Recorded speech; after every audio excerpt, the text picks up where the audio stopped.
আসসালামু আলাইকুম গাইজ। আমি আবার নতুন একটি ভিডিও নিয়ে আপনাদের সামনে হাজির হয়ে গেলাম।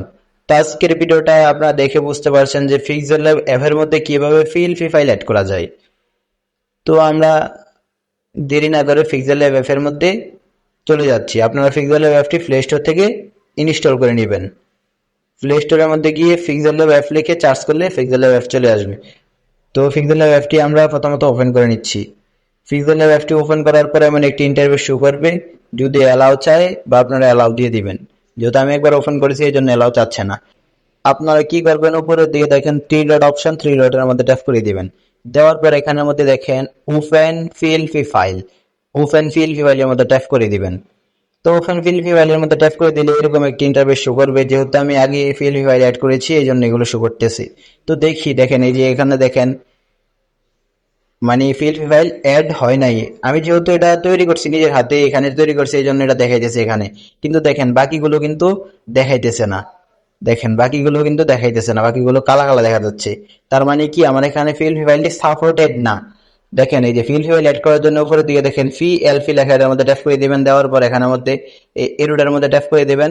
এরোটার মধ্যে আবার ট্যাপ করে দিবেন। দেওয়ার পর এখানের মধ্যে আপনারা যদি ডাউনলোড করে রাখেন তাহলে ডাউনলোড অপশনের মধ্যে যাবেন, খুঁজে ডাউনলোড অপশনটা বের করবেন। তো আমি ডাউনলোড অপশনের মধ্যে গিয়ে দেখতেছি। তো এখানের মধ্যে আমার একটি ফাইলও দেখাচ্ছে না। তো আমি যেহেতু ডাউনলোড করেছি এখানের মধ্যে পিএলপি ফাইল দেখাচ্ছে না। এর কারণটা হচ্ছে পিক্সেল ল্যাব যে 26 সালে মুড ভার্সনটা আছে, প্লে স্টোরের মধ্যে আপডেট ভার্সনটা আছে, এটার মধ্যে পিএলপি ফাইল সাপোর্টেড না।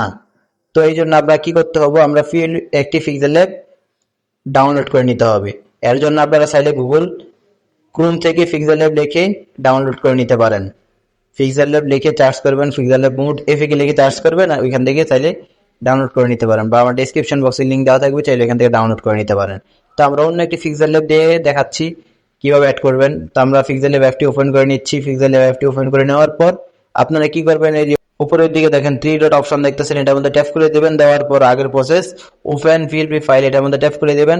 দেওয়ার পর দেখেন এখানের মধ্যে আমার পিএলপি শো করছে, কারণ এই পিএলপি ফাইলের মধ্যে মানে এই অ্যাপটার মধ্যে পিএলপি ফাইল সাপোর্টেড। তো আপনারা কি করবেন, আবার পিএলপি এর মধ্যে ট্যাপ করে দিবেন। ট্যাপ করে দেওয়ার পর এই যে এর মধ্যে ট্যাপ করে দিবেন। এর মধ্যে ট্যাপ করে দেওয়ার পর এখানে আপনারা যে ডাউনলোড করে থাকেন ডাউনলোড অপশনটা খুঁজে বের করবেন। ডাউনলোড অপশনটা খুঁজে বের করার পর আপনার ডাউনলোডের মধ্যে ট্যাপ করে দিবেন। দেওয়ার পরে এই যে দেখেন এখানের মধ্যে আমার একটা, দুইটা, তিনটা, চারটা, পাঁচটা, ছয়টা, সাতটা পিএলপি ফাইল। এই যে দেখেন Eid Mubarak poster design, Eid Mubarak poster design, Eid Mubarak poster design, chairman Eid poster design, এই যে চেয়ারম্যান ঈদ পোস্টার ডিজাইন, এগুলো শো করতেছে। তো যে কোনো একটা মধ্যে ট্যাপ করে দিবেন। ট্যাপ করে দেওয়ার পর দেখেন এখানে ওপেন এন্ড এড, এটার মধ্যে ট্যাপ করে দেবেন। দেওয়ার পর দেখেন পিএলপি ফাইলটা কি সুন্দরভাবে অ্যাড হয়ে গেছে।